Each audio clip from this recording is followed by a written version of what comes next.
Worldwide, we're looking at approximately 350 million people with diabetes. There's no question that we're in the midst of a diabetes epidemic. Right now, 1 in 3 Medicare dollars is spent in the care of people with diabetes. 1 in 10 total healthcare dollars is spent on people with diabetes. There's no question that this is a major problem. What in particular is the correlation with the diet and diabetes? I'm not going to get into that. Into diet? No.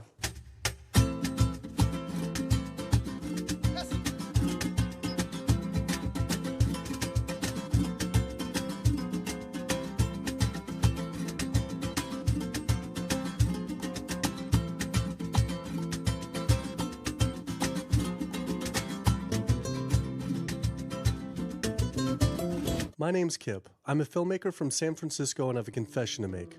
I'm a recovering hypochondriac. Like so many of us, I have a family history of diabetes, heart disease, and cancer. My dad had his first heart bypass at 49, his second at age 50. My grandpa died young from diabetes complications, and both my other grandpa and grandma died of cancer. I was always paranoid that I would also get one of these diseases. Like any good hypochondriac, WebMD Symptoms Checker was essentially my browser's homepage. Even in my teens, I took Metamucil every day and a daily aspirin. I read all the latest self-diagnosis books. I ate every multivitamin I could get my hands on, and I was obsessed with bodily functions. I followed all the large health organizations' recommendations for preventing disease. I exercise regularly, don't smoke, don't drink soda, get enough sleep, reduce stress, and grew up eating what I thought was a healthy diet. Until World Health Organization this morning has classified processed meat such as bacon and sausage as carcinogenic, directly involved in causing cancer in humans. Processed meat is clearly linked to an increase in cancer. Hot dogs or bacon could be just as dangerous as smoking cigarettes. the World Health Organization had looked at over 800 studies from 10 different countries, finding a direct link to consuming processed meat and cancer. Just one serving of deli meats daily increases your risks of colorectal cancer by 18%. I had no idea that what we ate affected cancer rates, but I never felt like I had eaten a lot of processed meats until I realized that processed meat includes hot dogs, bacon, sausage, salami, ham, pepperoni, cold cuts, and deli slices, basically everything I grew up eating. The World Health Organization classifies processed meat as a Group 1 carcinogen, the same group as cigarettes, asbestos, and plutonium, and classifies red meat as a Group 2 carcinogen. Was this like I had essentially been smoking my entire childhood? If processed meats are labeled the same as cigarettes, how is it even legal for kids to be eating this way? I thought this was new information, but many of these studies have been around for 50 years. I couldn't believe I'd been eating processed meats virtually my entire life and was just now finding out how dangerous they are. Why hadn't I been hearing about it from the American Cancer Society, the largest cancer group in the nation? When I went on their website, I was shocked to see that none of this information was featured on their homepage. But even more shocking, on their Eat Healthy page, they actually encouraged eating Group 1 carcinogenic foods like processed turkey and canned meats. This is after the World Health Organization reviewed over 800 studies definitively linking processed meat to cancer. Thank you for calling your American Cancer Society. My name is Sam. I'm a cancer information specialist. How may I help you today? Hi, I was calling because I was wondering why you all recommend people to eat processed meat on your website, which the World Health Organization has classified as a Group 1 carcinogen, which is in the same class as tobacco smoking, asbestos, and plutonium. This would be like a lung association having a how to roll your own cigarette section on their website. It's kind of the same thing. But let me just place you on a brief hold because He wasn't able to answer my questions and said someone would get back with me. I had always been concerned about cancer because both my grandma and grandpa died of cancer. I wondered if things would have been different had they known the link between diet and this terrible disease. In the US, 1 out of every 4 deaths is from cancer.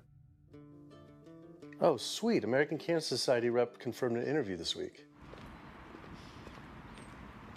So we just went in for the interview with the American Cancer Society rep, and the security guard said there's no interview scheduled. So I went into my phone, and it turns out last night, after I told her that the interview is going to be about the correlation between diet and cancer, she said she could no longer do the interview. After repeated emails asking why she was declining my interview to simply talk about diet and cancer, she stopped responding altogether.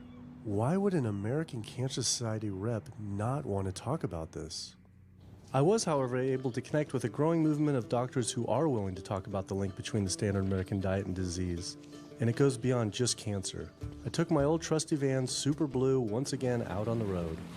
2/3 of adults are now overweight or obese, and we have an epidemic cascade of debilitating disease that's overcoming the country. There's no way we can sustain the current style of care with the epidemic that we're creating with our diet and lifestyle choices. The diabetes, the arthritis, the heart disease, the dementia, the obesity, the cancers are affecting about 70% of deaths. All the data is that those 70% of deaths and morbidity are largely lifestyle related and preventable. Most kids by age 10 in the U.S. already have fatty streaks in their arteries, the first stage of atherosclerosis leading to heart attacks, strokes. Here in American medicine, we operate from the disease model. We are in the business of treating sick people. We are not in the business of trying to prevent people from becoming sick. When you look at chronic disease risk, all the things that we walk around worrying about, actually dietary choices trump smoking when it comes to those risks. If I could deliver one message to the researchers who are looking for the cause of diabetes and the cause of clogged arteries and the cause of high blood pressure and the cause of obesity, I would tell them the answer's in 3 words. It's the food. It's what Americans are eating. Today, with 2/3 of Americans being overweight, clearly there's a food issue. In the next 25 years, 1 out of every 3 Americans will have diabetes. My name's Michael Abdallah. I'm from Atlanta, Georgia. And unfortunately, I was diagnosed about 10 years ago with diabetes. And 8 years ago, I had 2 stents put in. I don't know where to go. I don't know what to do. You're just like out of options and you don't know what to do. You're taking medicine, you listen to this doctor, and the cardiologist says take this, and the endocrinologist says take that. Then your general practitioner doctor says you don't know what's going on here, and it's a real challenging thing, and it's something that you don't want to get it. You just don't want to get it. Government and media almost exclusively blame lack of exercise and sugary foods as a cause of diabetes. But I wanted to talk with an actual expert on the role of diet and diabetes. I went to speak with premier physician, diabetes expert, and researcher, Dr. Neil Barnard. What role does sugar play in causing diabetes? It drives me crazy. Diabetes is not and never was caused by eating a high carbohydrate diet, and it's not caused by eating sugar. The cause of diabetes is a diet that builds up the amount of fat into the blood. I'm talking about a typical meat-based, animal-based diet. You can look into the muscle cells of the human body and you find that they're building up tiny particles of fat that's causing insulin resistance. What that means is the sugar that is naturally from the foods that you're eating can't get into the cells where it belongs. It builds up in the blood, and that's diabetes. I had never heard that meat was associated with causing diabetes. We had always been told that sugar or obesity caused it. Renowned weight loss bariatric surgeon Dr. Garth Davis, though, agreed. Everyone thinks that you get diabetic because of carbs. They did a huge study in that EPIC study, 500,000 people. Carbs consumption was inversely related with diabetes. In other words, the more carbs someone ate, the less diabetes they had. But meat was strongly correlated. Get that aha moment. The starches, the carbs are good for you. They're not bad for you. This idea that carbs make you fat is utterly ridiculous. Carbs cannot make you fat in and of themselves. We have storage in our muscles and in our liver for carbs called glycogen. So when we eat carbs, we either store it or we burn it. Now, eat fat, that goes straight to your fat. Your body can't turn those carbs into fat unless you're really overdoing the calories. Obesity, it's a death sentence. You're at much higher risk of getting cancer. You're almost certainly going to get diabetes. I mean, no one wants to fat shame, and we all want everybody to be comfortable with our bodies, but this movement to be comfortable with our bodies has made us comfortable with being sick, and that's a huge problem. I go into the hospital and I look around me, people on dialysis, all these sick people, and just about every disease in there is because of what people are eating. Here's the thing.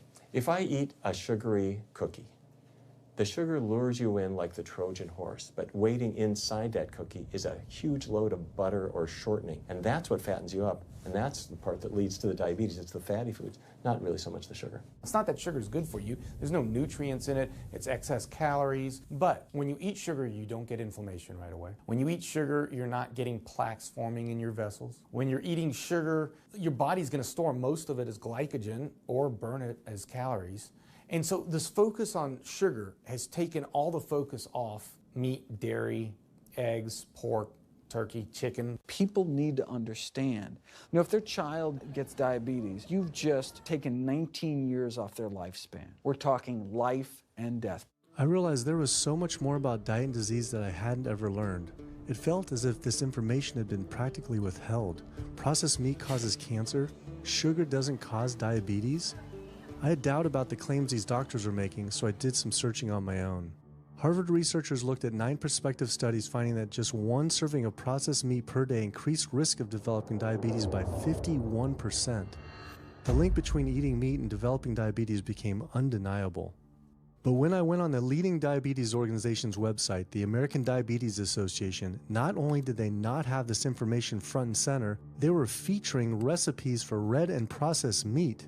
And on their recipes for healthy living, they had bacon-wrapped shrimp? What the hell? All right, send an email to American Diabetes Association, see if they'll get back to us. As destructive as diabetes is, it pales in comparison to heart disease. Over 17 million people die every year from cardiovascular disease. It is the leading cause of death around the world. Nearly 1 out of every 3 people will die from this disease. The amount of people who die from cardiovascular disease is the equivalent of 4 jumbo jets crashing every single hour, every single day, every single year. My name is Amy Resnick, and I'm from Swampscott, Massachusetts, a little bit north of Boston. And I recently went to my doctor for asthma because I had a very hard time breathing.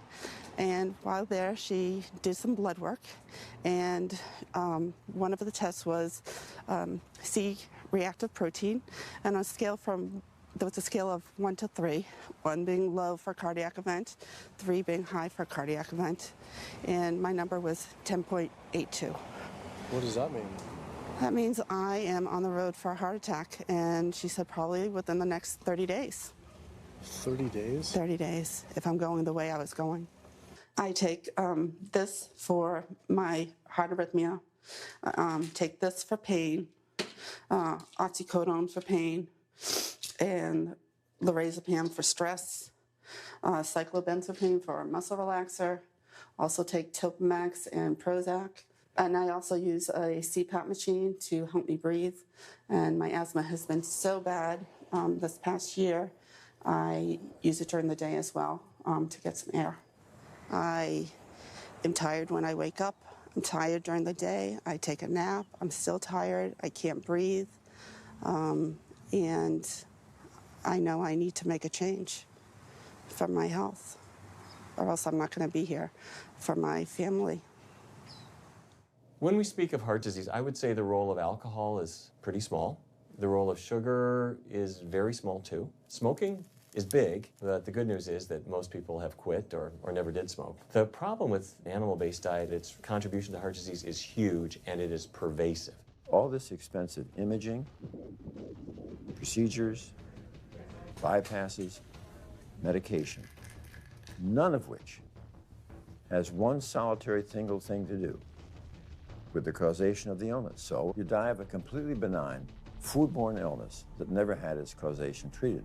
When we eat these kind of dead meat bacteria toxins, within minutes, you get this burst of inflammation within your system such that you basically paralyze your arteries. You get this stiffening of the arteries, their inability to relax normally in half. So it's not like decades down the road eating unhealthy, there'll be some damage. No, we're talking damage right then and there within minutes of it going into our mouth. Many people are given the diagnosis of Alzheimer's disease when it's not true Alzheimer's at all. The vast majority of people suffer dementia due to their tiny blood vessels in their brain clogging up up and their nerve cells being shortchanged of oxygenated blood. And guess where that blood vessel dementia comes from? Those little tiny arteries are clogging up from that steady stream of fat, cholesterol, etc. It's really quite clear from the standpoint of cancer and the standpoint of cardiovascular disease that animal protein plays an enormous role. Is chicken better? It's a question of whether you want to be shot or hung.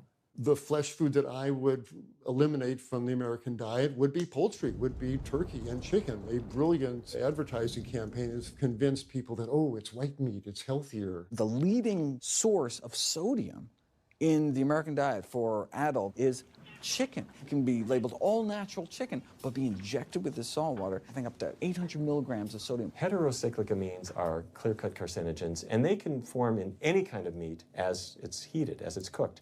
But by far the biggest source is chicken. We sent researchers into fast food and family restaurants. Not only were there carcinogens in every single restaurant, but we found them in every single chicken sample that we took. If somebody brings their family in and they're buying a bucket of chicken, nobody tells them that there are carcinogens. If you're selling carcinogens to people, you've got to warn them that they're in there. But the American Cancer Society encourages people to switch from red and processed meat to chicken.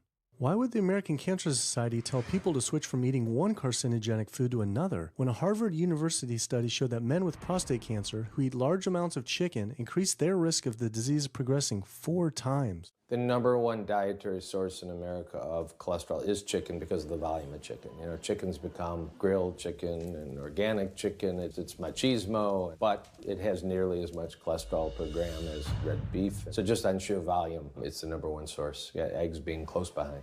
I'd never really thought about eggs much. I just thought of them as a standard part of a healthy diet. But then I found a study suggesting that eating just 1 egg a day can be as bad as smoking 5 cigarettes per day for life expectancy.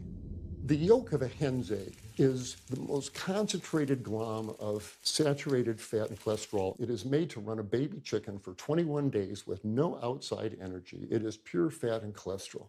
And when we put that into our bloodstream, it coats our red blood cells. Our blood gets thicker and more viscous. It changes our hormone levels. It raises our cholesterol levels. There's nothing healthy about eating the yolk of the egg.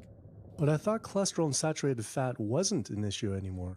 You know, these saturated fat studies that have come out trying to vindicate saturated fat, this is a campaign by the dairy industry, right? Number one source of saturated fat is dairy. It's not meat. 2008, the global dairy industry got together at a meeting and explicitly, read their agenda, was to neutralize the negative impact of milk fat by regulators and medical professionals, unquote. So what did? They funded studies. The main study that started the whole saturated fat media craze was funded by the National Dairy Council. The egg industry similarly funds studies that confuse consumers by making claims that eggs don't negatively affect heart function. That is, only when compared to eating a McDonald's sausage McMuffin? So what they're really saying is that eating eggs is just as bad as eating a McMuffin. When you eat foods like beef or steak or a processed meat, a hot dog, you're not just getting saturated fat. You're also getting other additional toxins that are in that food. There's heme iron, carcinogens, processing chemicals. This is all a lot more complicated than just looking at saturated fat. You know, the strategy is not on making their products any safer. The strategy is to just try to confuse the public, to introduce doubt. You know, there's a famous tobacco industry memo. It's called "Doubt is Our Product." That's all they had to do. They didn't have to convince Americans that smoking was healthy, right? They just had to introduce doubt. Then they would win.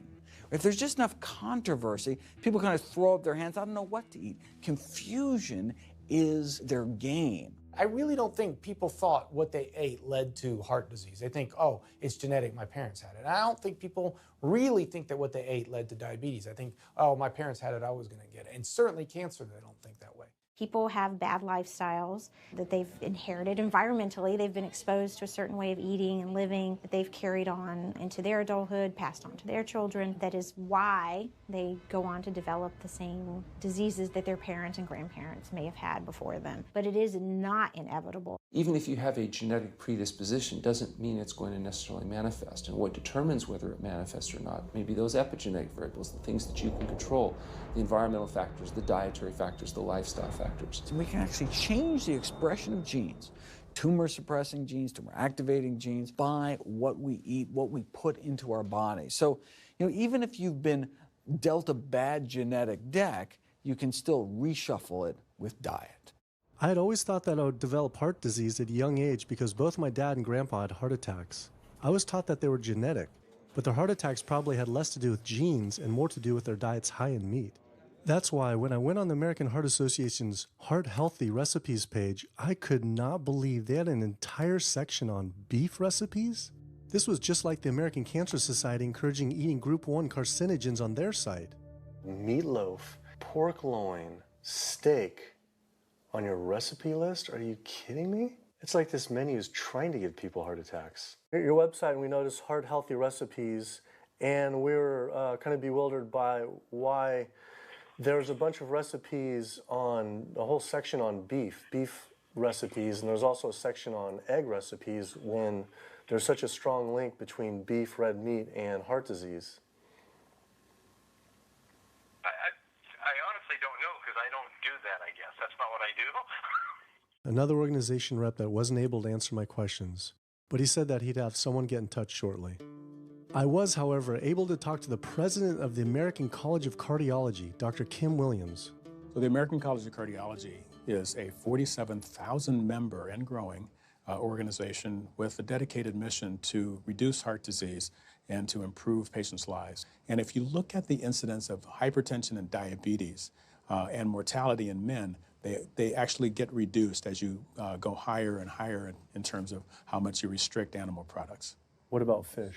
So fish is a little different. You've got the 4 worries, which is PCBs, mercury, saturated fat, and cholesterol. And the cholesterol is all over the place.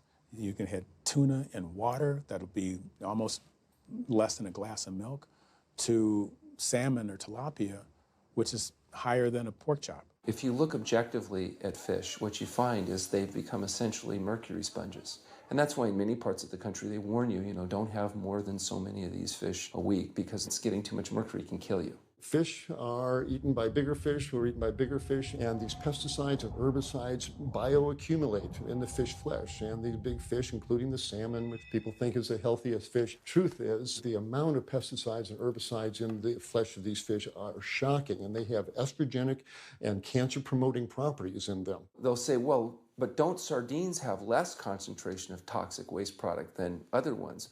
Something being less toxic doesn't make it healthy. It just makes it less toxic. Farmed fish is by no means healthier. All the antibiotics that these animals have to be fed, similar to chickens and turkeys kept in confinement. These fish get infections. They get fungal infections. They get bacterial infections. You've got to feed them antifungals, antibiotics, and these substances accumulate in the fish flesh as well. I always knew that pollution was bad for our health, but I had never thought about the environmental pollutants affecting food.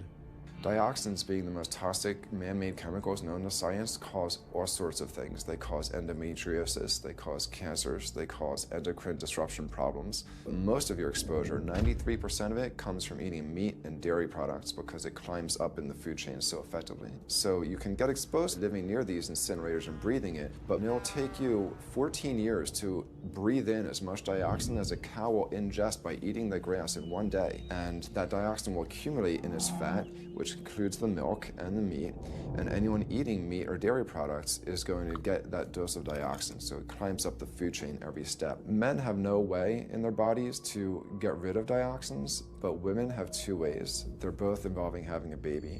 One is that dioxin crosses the placenta into the growing infant, and the other is that it comes out from the breast milk. So if you have a meat and dairy consuming mother breastfeeding that infant, then the highest impacts of toxic exposure like mercury and dioxins will go to that infant. Pregnant women are told, oh, certain types of fish should be avoided. But what about all these other animal products which are introducing, imagine as the fetus is developing, introducing these very harmful toxins which create reproductive abnormalities, developmental problems, and hormonal issues right as the child is developing, the most critical stage of development. It does make you worry when people say, don't you want to have a little bit of milk because you're pregnant? Don't you want to have some fish because you're pregnant? Who do you think is going to get the chemicals that are in that? All these environmental toxins and toxins from the feed that they're being fed accumulate in their tissues and are released into the mother and unfortunately to the child when you eat these products when you're pregnant. So this includes antibiotics, hormones, steroids in animal feed. Commercial animals are largely fed GMO corn and soy, which are very laden in pesticides. PCBs have been banned since the 70s, but they persist in the environment. Dioxins, all of these compounds can create hormonal, reproductive, developmental damage as well. Eating organic beef, poultry, pork, or fish will not help you avoid contaminants like mercury, like dioxins, like strontium-90, because they fall out over all sorts of farm fields and water bodies, and they don't skip over the organic fields. And so really the contaminants are coming in regardless of how these animals are raised. I had always been concerned about the possible health impacts of GMOs, but then found out that most of the world's GMO crops are actually consumed by livestock, with dairy cows consuming the most per animal. This fact, with everything I'd learned about bioaccumulation, made dairy terrifying, especially considering how much cheese I ate in my life. Cheese is an amazing product when you think about it. It's probably one of the single best foods at compromising health that you're going to actually feed to people. Think about it. You've got an animal product, so you've got all the issues of biological concentration. You have a highly processed food product, and not only does it have naturally a lot of saturated fat, but you put a lot of salt into it. There's a strong link between dairy foods and autoimmune diseases, and so that can show itself up as excessive production of mucus and exacerbation of asthma in kids who are prone to that, and even adults. And also there's an association between dairy foods and multiple sclerosis and type 1 diabetes, which is an autoimmune disease, and other rheumatologic problems. Cow's milk is baby calf growth fluid. That's what the stuff is. There's absolutely no child or human on earth who actually needs the milk of a cow any more than they need the milk of a giraffe or a mouse. Most people in the world are lactose intolerant. I mean, that's the normal state of affairs. Why would your body create this enzyme to digest lactose after weaning, after infancy? It doesn't make any sense. 73% of African Americans are lactose intolerant, 95% of Asians, roughly 70% of Native Americans, and about 53% of Hispanic Americans are lactose intolerant. Our government is encouraging Americans of color to eat foods that it knows is going to make them ill. Ultimately, what that boils down to is the government is telling me as an African American to eat food that's going to make me ill for no health benefit so that it will benefit dairy farmers. That's a form of institutionalized racism. Yeah, milk is a risky food for human consumption. As a pediatrician, I see on a daily basis children suffering from conditions that are linked or associated to dairy consumption, such as eczema, acne, constipation, acid reflux, iron deficiency, anemia. Cow's milk protein is the most allergenic food. People say, well, no, I want hormone-free, not injected with bovine growth hormone. But milk is this hormonal fluid, so it's just packed with sex hormones and natural sex steroid hormones like estrogen, progesterone. In fact, doesn't matter if it's conventional milk, doesn't matter if it's organic milk. Milk without hormones, that's an oxymoron. Organic dairy has just as much saturated fat and cholesterol and galactose and all the things that you don't want as conventional dairy. Dairy products in general have a lot of other products associated with it, not the least of which is pus. I mean, they actually have laws limiting how much pus you can actually have in a milk and still sell it. I believe it's like 750,000 pus cells per cc. Because, I mean, you wouldn't want too much pus and it would be like pure pus. People might object. In fact, you could think of cheese as kind of coagulated cow pus, if you would. But I was always told that we need milk for strong bones. I'm Jane Chapman, and not too long ago, finally got some x-rays of the hips and back. Severe bilateral osteoarthritis of the hips. And actually, I'm scheduled for 2 hip replacements. That's bone on bone. It's the grinding of the joints. My stability is scary. I hold on to the walls if I'm at home. I've been told to use a walker. I'm only 61. This is not how you're supposed to live when you're this old. I have a really hard time believing that that's all that's left. Researchers have studied bone development in kids and whether they get stress fractures and that kind of thing. And the kids who drink the most milk have 0 protection. Milk does not build strong bones. Harvard researchers have looked at a large group of older women. Over an 18-year period, the milk drinkers had 0 protection from fractures. So this old notion that somehow milk is going to build strong bones or protect your bones later in life, it's a myth.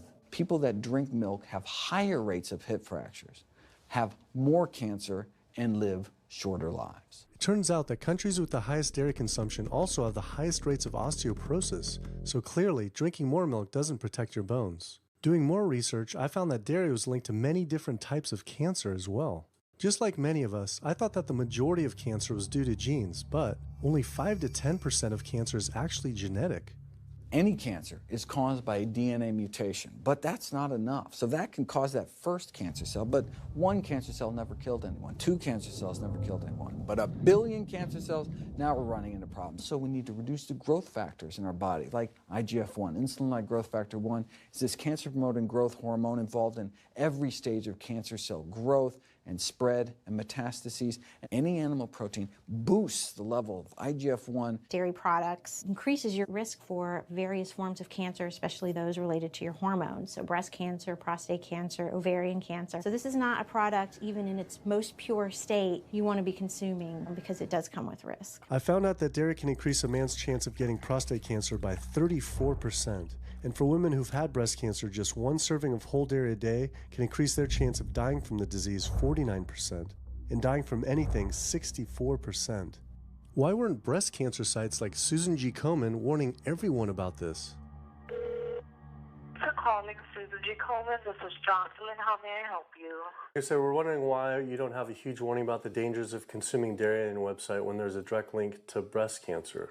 There was a study published in the Journal of the National Cancer Institute that found out women consuming dairy who has had breast cancer increases their risk of dying of breast cancer 49%. I was wondering why it's not on your website. We cannot answer these types of questions. Once again, another health organization rep saying someone else would have to answer my question. Rather than risk being stood up again, I went straight to the local Susan G. Komen chapter to see if they would answer my questions.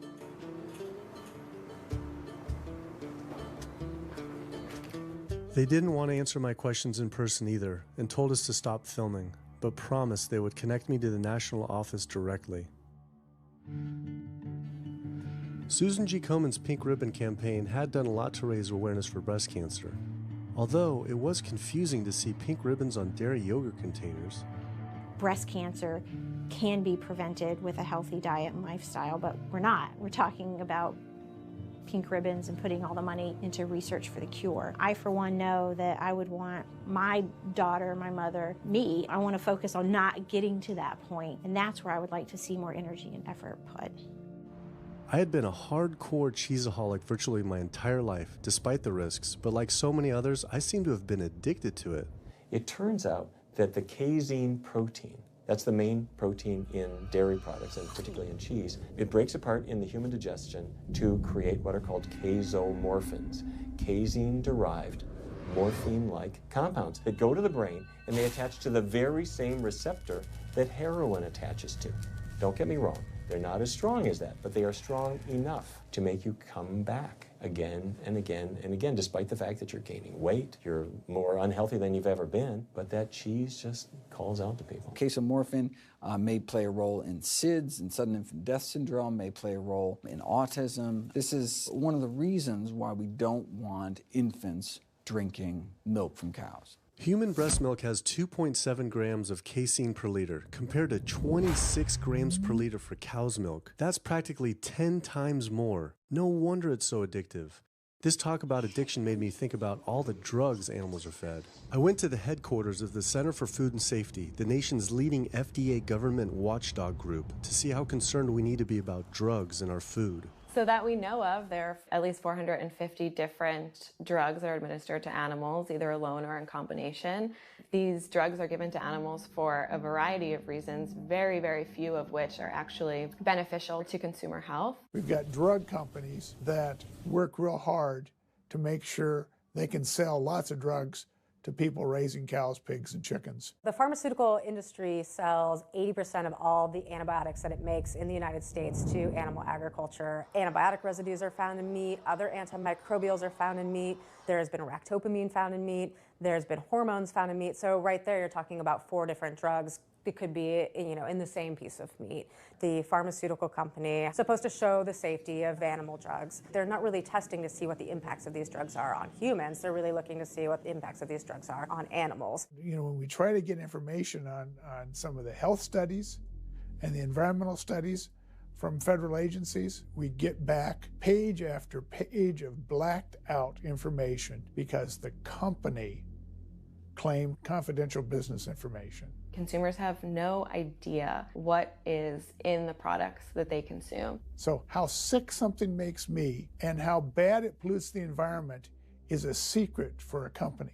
In the animal agriculture industry, as in the tobacco industry, these companies really have a vested interest in making sure that the public doesn't have information about their effects and what risks are really posed to consuming them. You have this system where animals are living in their own waste. They're living next to animals that are sick or even dead, and they're stuck in cages with these animals. The bacteria tends to spread, so that the pathogens that are being created in these filthy conditions are breeding resistance to antibiotics, and the public are becoming exposed to those. We already have people dying from salmonella and other things that you eat. We're having about 3,000 people die every year in the United States. That's more than the number of people that were killed in 9/11 in the Twin Towers in New York. If we had some terrorist organization killing 3,000 people a year, we would be all over it. The antibiotic-resistant bacteria deaths that we have, on top of that, you get 20,000 people dying a year. That's 7 9/11s every year. Can you imagine if that many people were being killed by some terrorist group in the United States every year? We would find them. You know, the World Health Organization has said we're nearing a post-antibiotic era in medicine. You'll be at risk in minor surgeries to have a fatal infection. You'll be at risk going to the dentist if you have a tooth extracted. Or it'll be like Civil War medicine. You get an infection in your leg and you cut your leg off. So you have this very dangerous situation. By crowding these animals in, they become a perfect engine for generating a new flu virus that can come out into the community. If you lived near a swine spray field, not even the CAFO, but the waste disposal field, you were 3 times more likely to have a MRSA infection. You can't see how it impacts the average person's life in Duplin County, North Carolina, and not be a little upset about it. From an environmental standpoint, from a community standpoint, from all other aspects, North Carolina, we're in a state of emergency. We've already had bouts of swine flu, or H1N1 as they prefer to refer to it.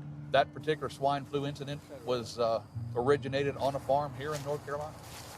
There's approximately the same number of hogs in North Carolina as there are people. Between 8 to 10 times the amount of feces is produced by a hog, an adult hog, as compared to an adult human. 10 million pigs in North Carolina produce the waste equal to 100 million humans.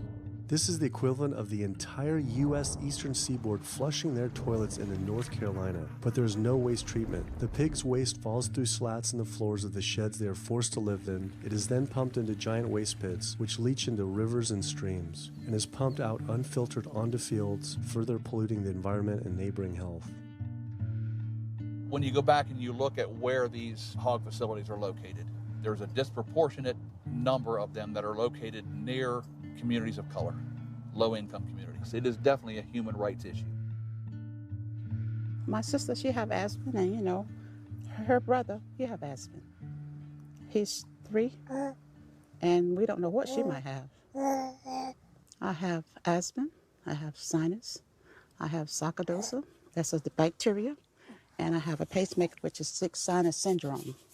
But you know, mostly everybody in this neighborhood got asthma or either cancer. My neighbor there died from cancer probably just last year. My nephew down the street, he's got cancer. He's in terminal cancer, stage 4. He's not a smoker, not a drinker.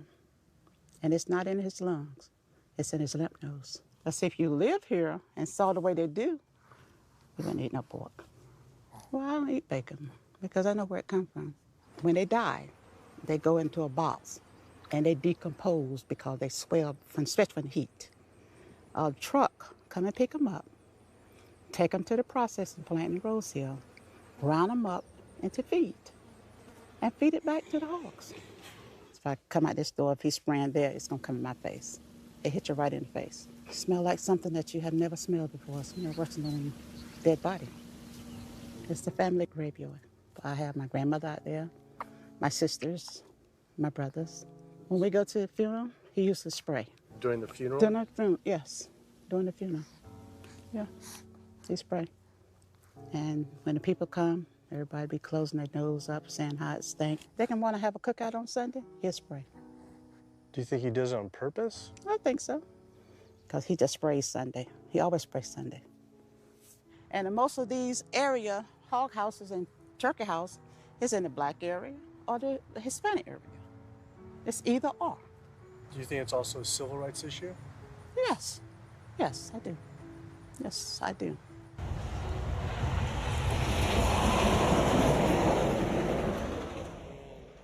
There have been times in the past that I have gotten ready on the Sunday, got ready to go to church and come out, and the smell was so strong that I had to go back and regroup because it got in my clothes and I just couldn't go to church smelling like hogs, you know. I just couldn't do it. So I don't think the government cares. They care more about corporations than do people, individuals. And they're going to keep on. They're going to put more chickens in this state. This is the feast season. You're in capital of the world right here in North Carolina. My state. Look, there's a blue line stream right here come into my property almost, and the Contentney Creek right here. I've seen that blue line stream now filled with feces and urine from that hog pen, and they can say, well, we feed the world. They're not interested in feeding the world. They're interested in making money. You take the money away from them, they'll let the folks starve. Because if you want to feed the world, you can feed the world with more corn, using corn and wheat and stuff like that, and you can meat. Meat is a luxury item. When we're doing things that hurt other people, we're wrong. But a lot of good people will sit there and eat bacon knowing that it's causing someone else to be very unhappy. I woke up the next morning to find the Burden River had experienced another massive fish kill from the pollution running off hog farms. Tens of thousands of fish were washing up on shore. All this talk about health, I realized that I was only focused on personal health. But health started to mean so much more to me. It was about health of my family and our communities. I couldn't under good conscience support an industry that I knew was harming others. Pollution from animal agriculture isn't just an issue in North Carolina, though. Raising animals for food produces more greenhouse gases than the entire transportation sector. It is a leading cause of rainforest destruction, species extinction, ocean dead zones, and freshwater consumption.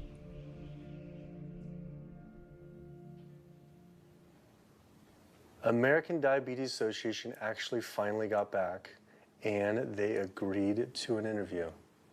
Preparing for the American Diabetes Association interview, I took a look at their diabetes diet and meal plan recommendations, and they were loaded with foods associated with causing diabetes. How could they expect people not to get diabetes if this was the food they were recommending? And then I saw multiple peer-reviewed studies published on the National Institute of Health website showing that a low-fat, plant-based diet was more than twice as powerful at controlling and even reversing diabetes than the ADA recommended diet that included meat and dairy. Well, the mission of the American Diabetes Association is to identify a prevention and a cure for diabetes, but in the meantime, to improve the lives of all people who are affected by diabetes.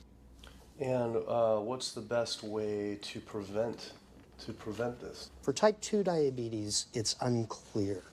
We can't prevent type 2 diabetes in everybody. When we're doing the research, we came across a lot of studies that said that you actually could potentially cure or reverse diabetes with a purely plant-based diet.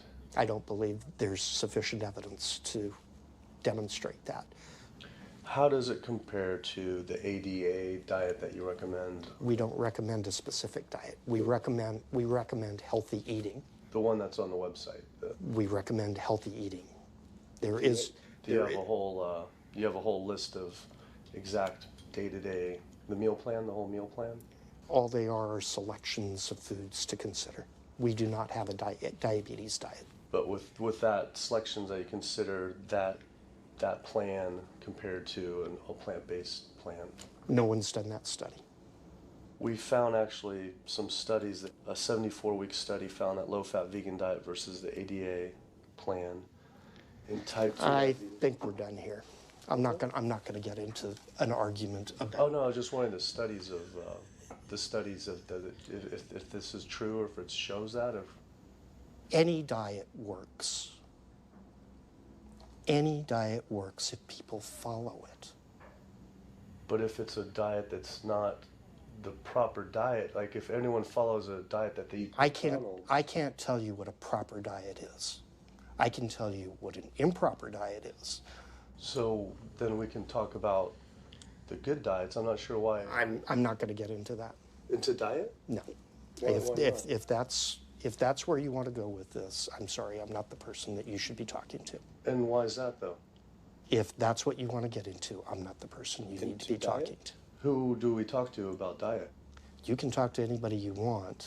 But that's interesting, though. Why not recommend a diet? Because the data don't exist to support it. But if we see data that we looked up that supports it with, like, you know, the NIH, in Europe, the European Association of Studies. We're done. I'm sorry. I'm not going to get into that argument with you. No, it's not an argument. I'm not going to get into the argument. Why is it an argument? It's just talking about in European study of diabetes and other places that have studies why. There are lots of studies. Why is it even an argument? There are lots of studies in the literature, many of which have never been replicated or, frankly, are wrong. That's why we do peer review, okay? The European Association of Study of Diabetes has been peer-reviewed? I don't know what study you're referring to, and in the absence of being able to see that study, I'm not going to comment. I could show it to you. I'm sorry, I don't have the time for that. I just don't understand why it's an argument, though. Okay.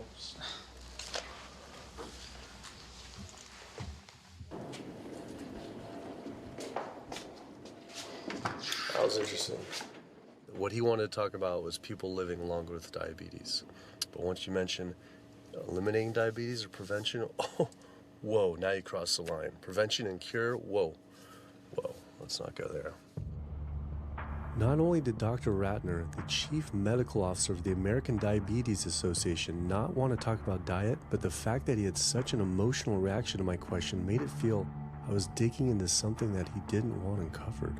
I had always thought there was no prevention for type 1 diabetes, but then I did research and came across countless studies referencing the link between exposure to dairy at a young age and type 1 diabetes. I mean, this is a food made for baby cows. Cow milk protein gets into the bloodstream, and the body says, hey, this isn't supposed to be in the bloodstream. It makes antibodies to the cow milk protein, which then attack the pancreas and destroy the pancreas. How is this possible that ADA wouldn't have this forefront on their website? Why wouldn't they be warning all parents about this, even if there were only a slight chance? Why were they recommending people to actually eat these foods linked to diabetes? It seemed all of the large health organizations were encouraging people to eat the very foods linked to the diseases they're supposed to be fighting against. American Heart Association promoting beef, American Cancer Society promoting processed meat, pink ribbons on dairy products, and bacon-wrapped shrimp on American Diabetes Association. And then it all came together. What if?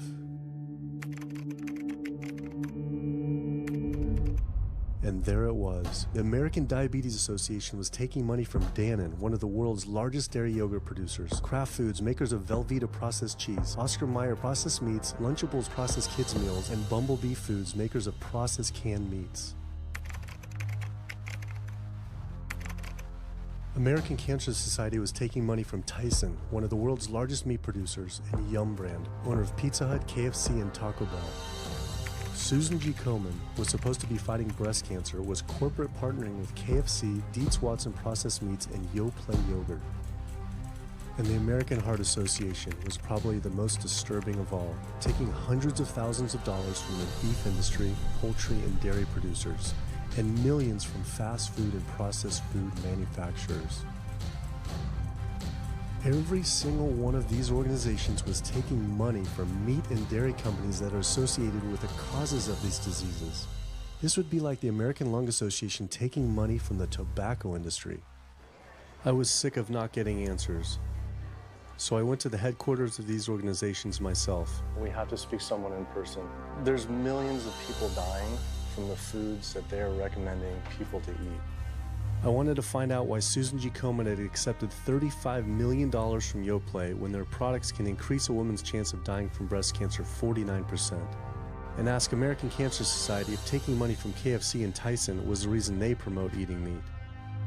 but every one of these organizations declined to be interviewed. What's really sad is that we cannot trust information from these leading health organizations like the American Heart Association, the American Diabetes Association, because they are taking money from the very industries who are causing the problems that they're supposed to be helping to prevent. So that makes the truth something that you are not going to be hearing, as far as nutrition goes, from these organizations. Well, that would be the end of their funding, that would be the end of their jobs, that would be lawsuits, they would bring the entire catastrophe down upon their heads, and they would essentially disappear as organizations. This one time I got invited to a charity fundraiser for the American Diabetes Association, and I showed up, and they had a whole buffet, and it was all just animal products. I remember like a big thing of barbecue chicken.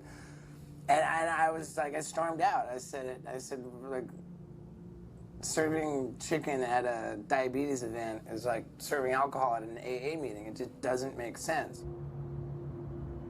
We had scheduled to film an interview with a prominent surgeon, but before we could get inside the building, the hospital's media relations manager stopped us. Actually, I understand that Dr. said that you could film here today, but unfortunately that's not going to be able to happen. I know that he advocates for patients changing their diets, but the hospital makes money off these surgeries, and the reality is he does too. So we can't do anything that's going to negatively impact the hospital, so unfortunately you're not going to be able to film here today. I was sickened by how open she was about the hospital being more interested in profits than people's health.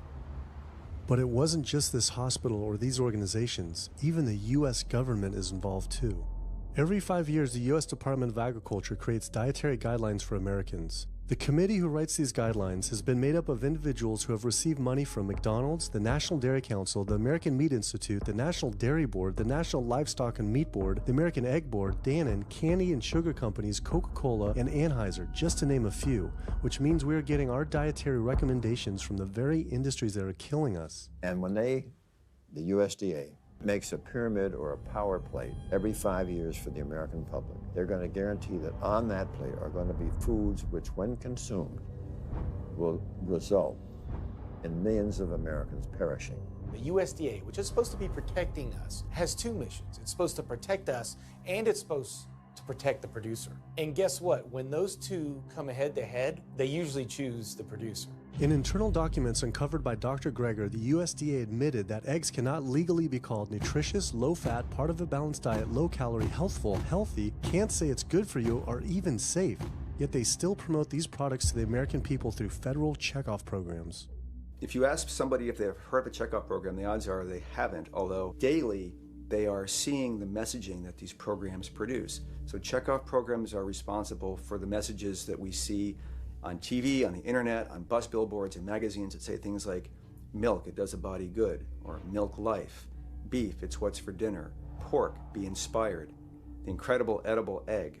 The dairy checkoff program gave $12 million to Domino's to just market cheese-heavy products. And this is the USDA, this is the government. If you've seen those ads for the Pizza Hut pizza, the stuffed crust, or a pound of cheese, those are all government advertising schemes for the industry. How can we put more cheese on beef? How can we put more milk in a coffee? Things like that to just drive consumption of these just unbelievably unhealthful products. So McDonald's, for instance, has 6 people staffed full-time, according to records we found, whose salaries are paid for by this government program, but funded by the producers who are regulated by it. And these 6 people sit there at McDonald's headquarters and just come up with ideas. Triple cheese decker McCheese muffin stuffed bacon cheese slider? With extra cheese? Nice. Yes. You don't think of it on a day-to-day basis that these are government programs. The Wendy's bacon double cheeseburger, government program. The steak fajita at Dunkin' Donuts, government program. You would just never think that this just pure garbage from a food standpoint is coming from a federally funded program. That's one of the things that makes checkoffs so incredibly creepy, is that it is our government telling us, eat more beef, drink more milk, eat more cheese, eat more pork. One of the very effective ways that the dairy industry promotes its products is to reach children because kids are impressionable, they're going to be consumers for their entire lives, and you might as well get them while they're young. So dairy spends at least $50 million promoting its products in public schools throughout the country with posters with people with milk mustaches and messages like milk, it does a body good, or milk life. Targeting young people, right? The tobacco industry had to keep replacing their customers who are dying with new customers. The meat industry knows they have to target young people. That's why we have these foods in schools and marketing messages at a younger and younger age for kids to get hooked on all the wrong kinds of foods. So there's all kinds of parallels. School districts where processed meats are all over the place. Maybe it's going to be bacon on the menu, sausage, hot dogs, or pepperoni pizza. Any of those things are processed meats, and those are pretty much the worst of the worst with a direct link to colon cancer. And yet you have every day in the schools meal items with processed meats. If the Surgeon General puts warning labels on tobacco because of their cancer risk, why aren't the same warning labels on meat? Based on the publicly available data, we know they spend at least $557 million promoting their goods through checkoff programs. We know that they spend at least $138 million lobbying Congress. We expect that they spend a good deal more than that in figures that simply aren't publicly disclosed. The industry's lobbying power is so strong that they can create laws and push through legislation that doesn't benefit Americans in any way, such as ag-gag laws that criminalize whistleblowing or photographing abuses by this industry. Activists in the U.S. can be charged as terrorists for disrupting the profits of any business that uses animals under the Animal Enterprise Terrorism Act, to the even more ridiculous ones like cheeseburger laws. A cheeseburger law is a law that says a plaintiff cannot recover against a manufacturer, distributor, or retailer on the theory that the food made the plaintiff obese or caused an obesity-related disease. Cheeseburger laws are a direct response to a problem that the tobacco industry has had. Big Tobacco has paid $400 billion to state Medicaid programs. Cheeseburger laws proponents say, we don't want to see the same kind of thing happen to the meat and dairy industries. The fact that these laws are based on a model template called the Common Sense Consumption Act is actually ironic, because what they're saying is you, the consumer, should have the common sense to know that our food is bad for you. I've often typified the meat industry to people who maybe don't understand its power and reach, as it's got all the money of big tobacco and big pharma, and it has the personality of the National Rifle Association. So any little thing that comes up, man, they beat it to death. Robert Martin wasn't exaggerating. When the profits of the egg industry were threatened by egg alternative company Hampton Creek Foods, extremely disturbing emails were uncovered by Ryan Shapiro and Jeffrey Light. We uncovered documents demonstrating the American Egg Board considers Hampton Creek, quote, a crisis and major threat to the future of the American egg industry. The American Egg Board considers a successful egg replacer company to be such a threat that they joke on their government email addresses about murdering the CEO. In internal government emails with the heads of the egg industry, they suggest having the CEO of Hampton Creek, Josh Tetrick, murdered, including a menacing email from the executive director of the American Egg Board.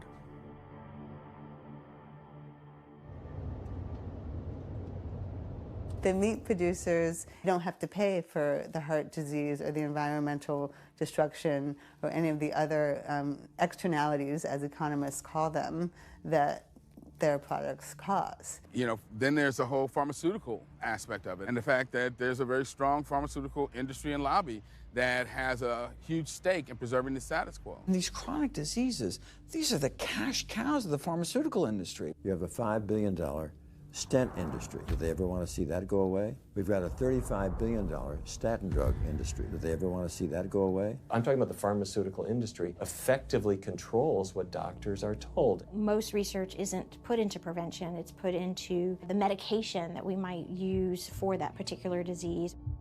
I'm on 2 different high blood pressure medicines, 6 asthma type medicines, even after 4 years of shots. And then another medicine to help take care of side effects from some of those medicines.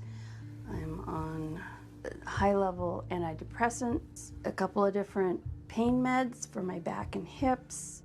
I'm taking about 16 drugs, not counting the insulin in the morning. I take insulin in the morning, insulin at night, 32 to 34 units of insulin. Lantus to be exact. Some of these meds are for diabetes. This is for peeing. I have to use this for my prostate, and then I have to use this for the heart, and I have to use this for blood pressure. And it's just on and on and on and on. The doctors are telling me this is what I've got to do for my whole life, and it's frustrating, and it's very stressful, and I don't know how long my liver's going to last taking all this stuff. Under conventional medical treatment, whether it be for autoimmune disease or even conditions like high blood pressure or diabetes, you're told that you have to take drugs. And not just for a week or a month or a year. You're told you have to take drugs forever. You're guaranteed that if you follow your doctor's advice, you'll be sick forever. You'll never get well. That's the guarantee.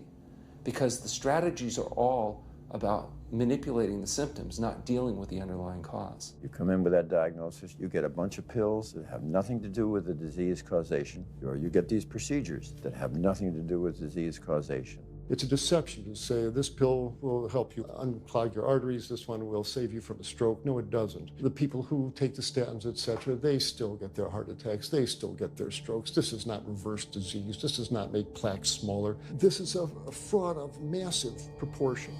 In the U.S., treating chronic disease such as heart disease, cancer, and diabetes is a $1.5 trillion industry. That's the GDP equivalent of the 10th richest country in the world. I went back and dug deeper into the health organization's funding, and there it was again. These organizations were accepting millions of dollars from pharmaceutical companies that are making billions of dollars from the very same diseases these health groups are supposedly trying to end. It seemed like a major conflict of interest, unless ending these diseases isn't really the goal. The pharmaceutical industry spends more money on lobbying than any other single industry. Just like animal agriculture, they are so powerful they write their own laws that have had activists in prison to silence them. Government's in bed with anyone that gives them the most money, which is the pharmaceutical industry, which is the animal ag industries. Like, they are pumping the government full of money and resources, and in return the government's giving them what they want: subsidies, imprisoning activists that go against them. And I think it's quite telling that these industries are working so hard and spending so much money to criminalize people for simply taking a picture, for simply recording what's going on inside of these facilities and making it known to the public. They're behind walls. They're underground. They're in these secret facilities that no one knows about. But if they did, they would be shocked and outraged. And I think people would not want to think that their pharmaceuticals, that their food are coming from these places. And that's why I think the ag laws are what they are, is because they are trying to silence people into not speaking out and not showing the truth. I finally realized how deep the collusion truly is between government and these industries, and how dangerous it could be to expose them. These concerns intensified after meeting the USDA whistleblower who revealed mad cow disease in the U.S. meat supply. USDA operates like the military. So when I got on TV and that, right away USDA sent out memos to all the veterinarians and food inspectors. If anybody from the media ever contacts you, do not talk to them. Refer them to Washington, D.C., and we will talk to them. So right away, shut up everybody. American public should be very concerned about this. What's going on with USDA? Here in the United States, we have at least 4 cases of mad cow disease, but I'm almost positive there's more cases than that, but the government isn't looking for it. So what you're saying is that there could be already mad cow disease in humans. Right, and I think a lot of it was misdiagnosed. With the Alzheimer's or dementia, it takes several years, you see the progression, but to make it easier, these doctors just sign off on it as dementia or Alzheimer's without actually taking a biopsy of the brain to see if it's that, or is it actually a prion disease like Creutzfeldt-Jakob disease or mad cow disease. Do you think it's safe to eat meat? I personally don't think it's safe to eat it because of the fact how the line speeds are increasing, and also our inspectors are not well trained enough. At the present time, the line speed now is going about 220 cows an hour. That gives you about somewhere around 4 cows per minute, so that's 15 seconds per cow. These dangerous slaughter speeds means that animal waste ends up everywhere. Testing shows 88% of pork chops are contaminated with fecal bacteria, 90% of ground beef, and 95% of chicken breast sample contain animal waste bacteria. There is nothing clean about eating this way. But it just isn't waste, it's also pus-filled infections. You can see there's a bump or some kind of abscess underneath the hide. Most of the time when the hide's pulled off, Either that will open up the abscess and the pus will come out, or if it's deep-seated, when the inspectors are doing their work or the company employees, they might stick their knife into an abscess and it explodes all over the place. I had heard enough. I was utterly disgusted by the corruption, the greed, the disease, and the abuse I was learning about. The very animals we were killing us and the planet. But so many people eat meat and dairy every day of their lives, and we are so concerned about getting enough protein. Do we have to eat meat to get complete protein? Oh my God. Oh my God. You want me to jump off this Beltner Junction now? Well, first of all protein is made by plants. I'll state that again for the record. All protein is initially made by plants, all of it. And it is not necessary to eat animal tissue in order to get protein. Only plants have the ability to actually take nitrogen from the air, break those molecules apart, and incorporate that nitrogen into amino acids and then make protein. Any protein you get from an animal is simply recycled plant protein.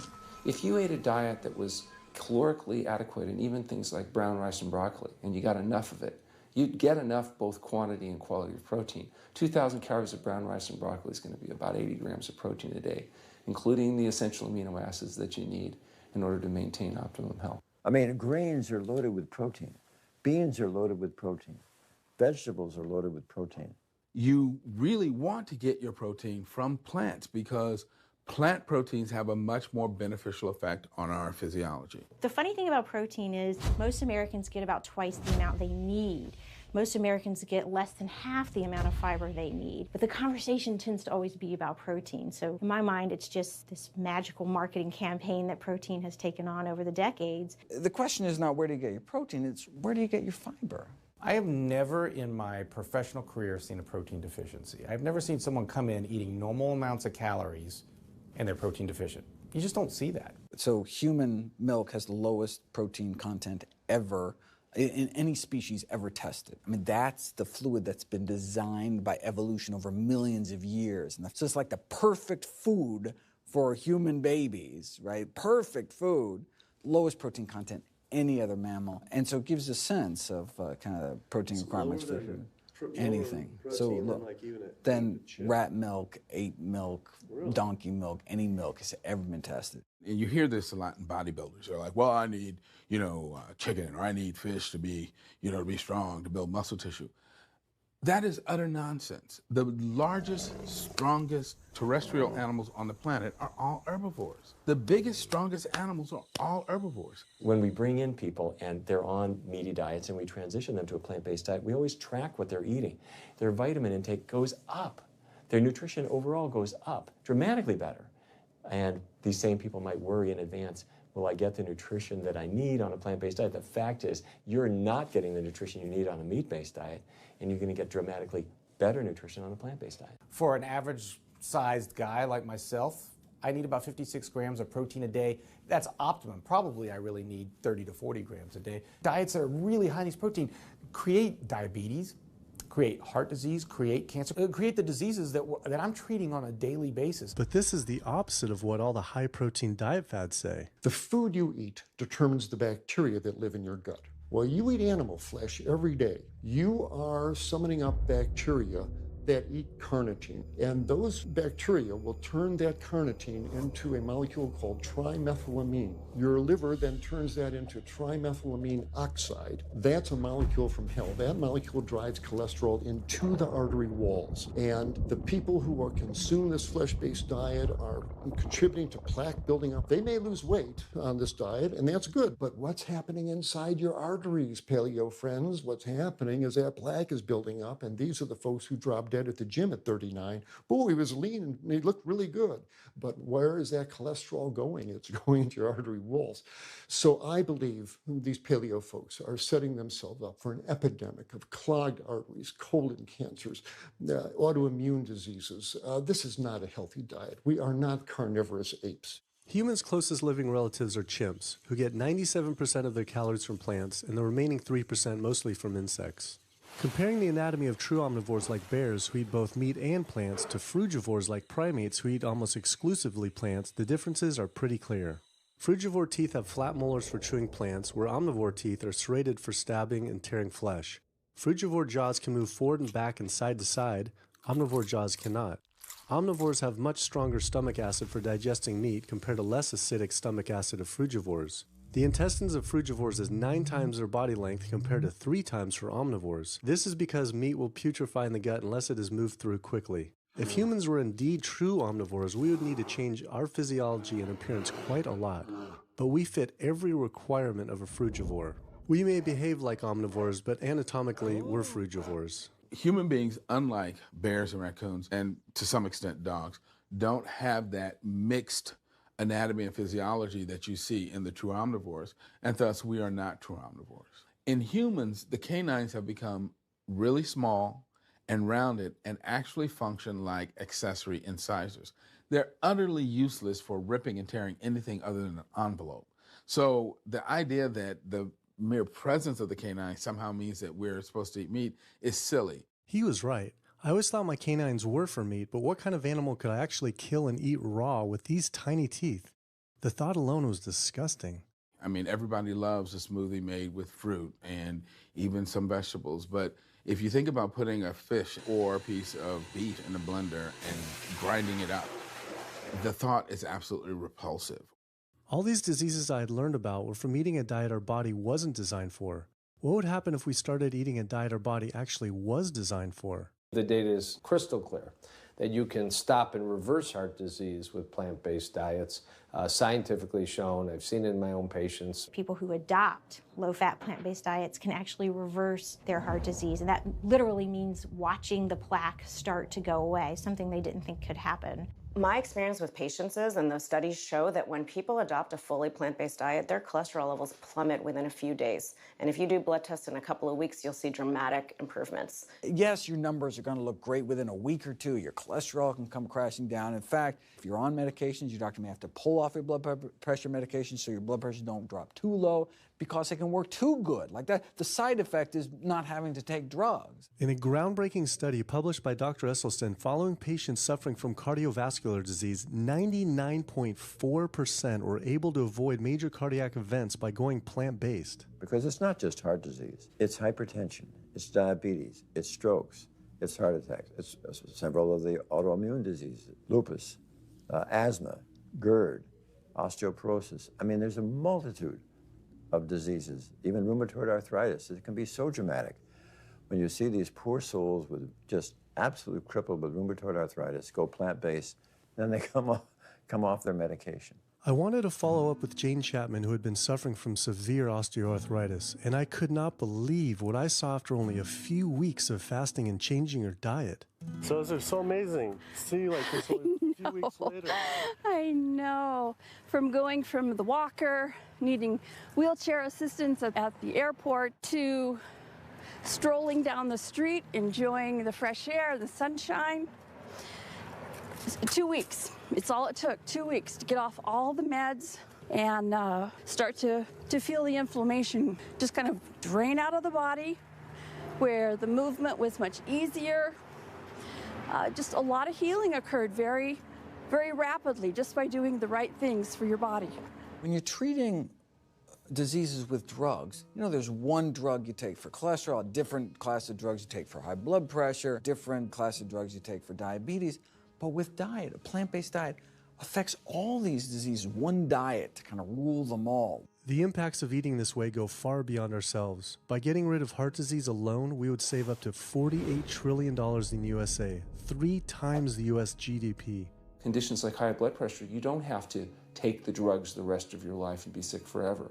What you can do is live in such a way that it gives the body a chance to heal itself. We took 174 consecutive patients with high blood pressure, and 174 people were able to lower their blood pressure enough to eliminate the need for medication. For inflammatory bowel disease like Crohn's, the best remission rates ever achieved through plant-based diet. MS, multiple sclerosis, the best results ever achieved compared to any medical, surgical, any kind of intervention was a plant-based diet. You can see that with every sequential reduction in animal products, people live longer, they have less heart disease, they have less cancer, they have less diabetes. You can actually take human cancer cells, you put them in a petri dish, and you can drip the blood of those eating vegan, get about 72% suppression in human prostate cancer cell growth in vitro. They wanted to try this again with women and breast cancer. So they said, let's see what a plant-based diet can do. After just 2 weeks, their bodies cleaned up. You drop their blood on the same carpet of cancer cells. You can clear off the whole plate. This is after just 2 weeks eating healthy, which raises the question, what kind of blood do we want in our bodies? My background is in industrial and systems engineering, and that was my career path for a long time until I got thyroid cancer, and everything changed from there. I decided that I wanted to try alternative methods and treatments rather than have surgery and have my thyroid removed, which meant I'd be on medication forever, and I didn't want that. I just started reading how a plant-based diet can heal the body, and it has worked for so many people. So I immediately just switched to a completely whole food plant-based diet. After a year, the cancer was completely gone, and my thyroid had shrunk to normal size, and I was completely free of that. This was tough to believe. Couldn't this all just be from eating healthier though, like no sugar? Turns out Dr. Walter Kempner from Duke University back in the 1940s was reversing some of our worst killer diseases with diet alone. And the diet he was using was not only strictly plant-based, but it was made up of white rice, fruit, and table sugar. And he was reversing diabetes, he was reversing malignant hypertension, reversing heart disease, the diabetic complications, reversing diabetic blindness. So these people basically had death sentences, went to him, and were given basically sugar, this horrible diet, but it was strictly plant-based. If this information had been around since the 1940s, why don't all doctors know this? We're not taught about the power of food in medical school. No one is taught that the changes that we make with our diet are probably the single most powerful thing we can do to determine our destiny. It trumps our genetics. Why isn't your doctor telling this? Odds are your doctor never learned any of this. In fact, there was even a bill introduced just mandating physicians get 7 hours nutrition training every couple of years, just to kind of stay on top of it. And who came out against that? The California Medical Association. Even the family physicians, the surgeons, all the mainstream medical groups came out opposed. It's 7 hours. That's a lot, even if it's over 1 4-year period. So they're not just kind of neutral, but they're actually actively opposing nutrition education. Ironically, when patients come to doctors with questions, they assume that the doctor knows something about nutrition, and so it's kind of a double whammy that doctors haven't been taught much about nutrition. Why don't we hear about this from dietitians when nutrition is their entire specialty? Turns out the American Nutrition and Dietetics Association puts out nutrition fact sheets written by the industries themselves. The industries pay $20,000 per fact sheet and explicitly take part in writing them. So you can learn about eggs from the egg industry, and you can learn about lamb from the lamb industry. This would be like learning about the benefits of smoking from the tobacco industry. When people are eating meat, I think of it as a bit like smoking. It's sort of Russian roulette. You may not get diabetes, but your chances of getting diabetes, about 1 in 3. You may not get cancer, but your chances, if you're a man, about 1 in 2. A woman, 1 in 3. Your chances of gaining weight, 2 out of 3. It's not all diet, but most of it is. The best thing that you can do to make sure that you empty all those bullets out of the chamber and you're not taking risks with your health is to get the animal products out of your diet and eat healthy foods. I came to True North to help me with my asthma and to lose a little weight, and it's amazing. Just in 2 weeks of changing my diet, don't have to take any asthma medication, no antidepressants, no pain medication, no heart medication, nothing, no medications at all. And it's just incredible. I was taking Oxy and Advil, and I was taking 800 milligrams of Motrin 3 times a day just to get through the day because I was in so much pain. And now, nothing. Wow. Nothing at all. 2 weeks. 2 weeks, So 14 days. All that medication, you're completely off. Completely off everything. It's just been so frustrating to me because I went to so many different doctors for help, and I tried so many different medications to help me with my asthma, and nothing helped, and I was stuck on the couch for the last 10 months, unable to breathe. And now in 2 weeks' time, 14 days, I'm off my medication, and I can breathe, and I feel good, and I can walk. My life has changed, and it only took 2 weeks of a whole plant-based diet. That's incredible. Yeah. That is incredible. It really is. That's amazing. It really is. I I feel so blessed and so good and just so happy to be doing this, and I'm hoping that I can be a role model for other people and not be pushy about it, because everyone's going to do it in their own time. But thank God my time is now. So. Thanks. Thanks. As powerful as Amy's story was, I knew for some, eating 100% plant-based would still seem extreme. I think there's this sense that everything's okay in moderation, right? But we haven't seen that moderation works. There really isn't a study that shows that by eating meat and eggs in moderation, you can actually turn your heart disease around and get better. But I know people who've given up meat and they felt sick. Yeah, it's unlikely that anybody's symptoms are caused by a dead, decaying flesh deficiency. The lack of highly processed animal food products in the diet is not going to be associated with the causal factor about why they're sick. There is going to be a reason why they're not feeling well, but that's not going to be one of them. So I've had people go vegan and they come back to me and they're like, I'm hypothyroid and my doctor says I'm hypothyroid because plant-based diet makes you hypothyroid. I'm like, so what does your doctor tell all his meat eaters that are hypothyroid? Well, what's an animal flesh or dairy that you can't get in plant-based? Cholesterol, heterocyclic amines, E. coli. You know, if you think about it, there is nothing in an animal-based diet that you can't get in healthier form somewhere else. The only other vitamin is vitamin B12. It's not made by plants, not made by animals either, made by little microbes that blanket the earth. So because the way we live in our sanitized world, unless you're eating bacteria-contaminated foods, we need to get a source of B12 from somewhere. And so the healthiest, cheapest, safest source is to get a vitamin B12 fortified food or vitamin B12 supplement, not to get it from meat and dairy. What about people who say they have to eat meat for their blood type or their genes? I mean, it's just like I need meat because I'm a Capricorn, or I need meat because I have an A+ blood. I mean, it's like, what do you say? No one has to eat meat. I mean, there's no vitamin, mineral, nutrient that you can't get from non-animal sources. Valentine's Day, I decided to go vegan and give up all meat, which was never in my thoughts in a million years, but I've heard so much success from people that are vegan. And so I gave up all animal products whatsoever. I've lost 29 pounds. I've been able to cut my meds in half.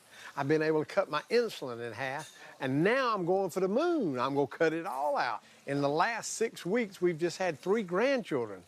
And my ugly face is going to be around to see them graduate from high school and college. I'm going to be here. My mission is to let everybody know you do not have to suffer from diabetes and cancer and heart disease because someone in your family had it or because the doctors are telling you this is what's going to happen. You can take charge of your health and have a positive outcome just like I did.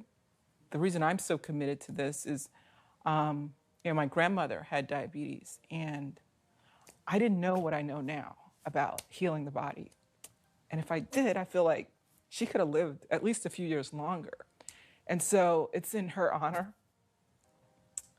that I do what I do. Because I could save someone else's grandmother, aunt, uncle, father from that, So I'm excited about getting the message out there. There's a common belief that eating plant-based is expensive. Not at all. It can be done in a very inexpensive way where you buy foods that are in season and you shop in the bulk bins, and that saves a lot of money. You can eliminate a lot of your expenses on your grocery bill by not buying meat and dairy because those things are expensive. Our meal plan for a family of 4 is $25 per person in the family. 2064 is your total. 2064, whoa. That's for an entire week of food. Really? An exploding movement of elite athletes are utilizing vegan diets to heal injuries, speed recovery times, and enhance their performance. Before I was vegan, I was only bench pressing 315 like 5 times. Then after going vegan, I was doing 400, 425, 465. And I was like, oh my God, this is amazing. I'm vegan and I'm bench pressing 465 pounds. This is ridiculous. And as soon as I went vegan, tendonitis started disappearing. My strength in my right arm started coming back. High blood pressure was going down. You can't be strong and be dying on the inside. That's not strong. That's weak. That's really weak because yeah, you look big and strong on the outside. Yeah, big man. No, but your heart's crying for help on the inside. You're dying. I'm a professional parkour athlete, a two-time world freerunning champion, and more recently I got into Ninja Warrior, where I'm captain of Team Europe as we won USA versus the world. For something like Ninja Warrior and parkour specifically, you really need to have a good strength to body weight ratio. So I was carrying mass that I really didn't need. And when I went vegan, I lost 15, 20 pounds. I was more agile, I was more efficient, more stamina in my body. Just that extra bit of pop that I didn't have before, it just gave me that extra strength. So this is a very vibrant way to live. It can enhance you as an athlete. For me, 100% better athlete than I was before. It unlocked a whole new chapter of my training. The science is there, the health is there, the athletes are there proving that you don't need to eat dead animals to be strong, to be healthy. I started working out when I was 47 years old. All the muscles you see, I gained as vegan. I gained 15 pounds of muscles on my body, eating all plant-based vegan foods. All the aches and pains in my body, it just went away. Because I'm not ingesting so many inflaming foods, the acidic foods that animal products are. Gorillas, rhinos, and elephants, they all get their muscles and strength from eating plants. That's what I do. I travel all around the world for my surfing, and I've always been able to eat vegan. I feel like if you want something, you can make it happen. I just don't make any excuses. I would never not be vegan now that I know all the benefits and now that I know how it feels to be vegan.